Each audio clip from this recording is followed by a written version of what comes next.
पाटण बांधकाम विभागाच्या आंधळ्या कारभाराविरुद्ध स्वाभिमानी शेतकरी संघटनेचे धरणे आंदोलन सन 2018 पासून मौजे पिंपळशी कवडेवाडी फाटा येथील ग्रामपंचायत रस्ता 124 खडीकरण व डांबरीकरण आज अखेर पूर्ण न झाल्याने स्वाभिमानी शेतकरी संघटनेचे तालुकाध्यक्ष विकास हादवे यांनी संबंधित विभागाला पत्रव्यवहार केले। मात्र पत्रव्यवहार करूनही संबंधितांनी अद्याप कोणतेही लेखी उत्तर न दिल्याने स्वाभिमानी शेतकरी संघटना पाटण तालुका व पिंपळशी ग्रामस्थ यांच्या वतीने बांधकाम विभागाच्या आंधळ्या कारभाराविरुद्ध पाटण पंचायती समिती समोर धरणे आंदोलन करण्यात आले। या धरणे आंदोलनाला सत्यशील सिंह पाटणकर, सभापती राजाभाऊ शेलार, उपसभापती प्रतापभाऊ देसाई, माजी पंचायत समिती सदस्य मिलन सय्यद, पंचायत समिती सदस्य शोभा कदम, पंचायत समिती सदस्य बबन कांबळे, प्रहार जनशक्ती पक्ष पाटण तालुकाध्यक्ष शुभम उबाळे तसेच सुरेश निकम या सर्वांनी आंदोलनस्थळी भेट दिली।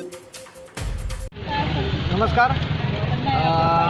आज या ठिकाणी पाटण पंचायत समितीच्या बाहेर जे माननीय विकासजी हादवे शेतकरी संघटनेचे तालुका अध्यक्ष आहेत त्यांच्या नेतृत्वाखाली जो पाटण पंचायत समितीच्या बाहेर आज धरणे आंदोलन त्यांनी जे लावलेलं आहे, खरं तर ह्या पाटण तालुक्याचा सगळ्यांना इतिहास माहीत आहे, पण खेडेगावातल्या रस्त्यांच्या विषयी जर बोलायला गेलो तर खऱ्या अर्थानं गावामध्ये एखाद्या शहरातल्या माणसानं जायचं का नाही असा प्रश्न पहिल्यांदा उभा राहतो। आता फक्त त्या रोडकडे बघून बाबा माझी गाडी जाऊ शकते का नाही एवढा साधा सरळ एक प्रश्न सर्व माणसांच्या मनामध्ये उभा राहत असतो। हाच रस्त्याचा विषय धरून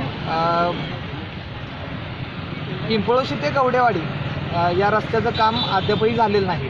2019 पर्यंत हा रोड खरं तर व्हायला पाहिजे होता आणि या रोडच्या संदर्भामध्ये माननीय विकासजी हादवे यांनी जे धरणे आंदोलन लावलेलं आहे आणि त्यांच्याबरोबर जे पिंपळशी ग्रामस्थ आहेत या धरणे आंदोलनाला मी प्रहार जनशक्ती पक्षाच्या वतीने शुभम उबाळे तालुकाध्यक्ष या नात्यानं मी जाहीर पाठिंबा देतो, एवढंच मी बोलू इच्छितो। नमस्कार, मी विकास हादवे, स्वाभिमानी शेतकरी संघटना पाटण तालुका अध्यक्ष।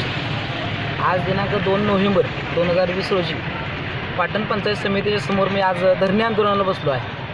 त्याचं कारण असं आहे की 2018-19 साली पिंपळशी कवडेवाडी फाटा याचं काम मंजूर झालं होतं। नामदार साहेबांच्या फंडातून हे काम मंजूर आहे। हे काम पूर्ण होण्याची तारीख होती 2019, परंतु हे काम 2020 चालू झालं, संपत आलं तरीसुद्धा काम पूर्ण झालं नाही। या अनुषंगाने वारंवार बांधकाम विभागाशी आम्ही पत्रव्यवहार केले आहेत, तहसीलदारांशी पत्रव्यवहार केले आहेत, वरिष्ठ अधिकाऱ्यांशी पत्रव्यवहार आम्ही केले आहेत, परंतु या पत्राची कोणी दखल घेतली नाही।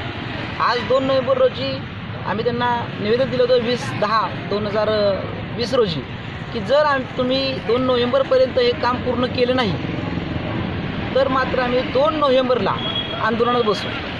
त्यांनी आम्हाला पत्रव्यवहार कसल्याही प्रकारे न केल्यामुळे आम्ही आज 2 नोव्हेंबर रोजी पिंपळशी ग्रामस्थ व स्वाभिमानी शेतकरी संघटना ही आज या ठिकाणी धरणे आंदोलनाला बसली आहे।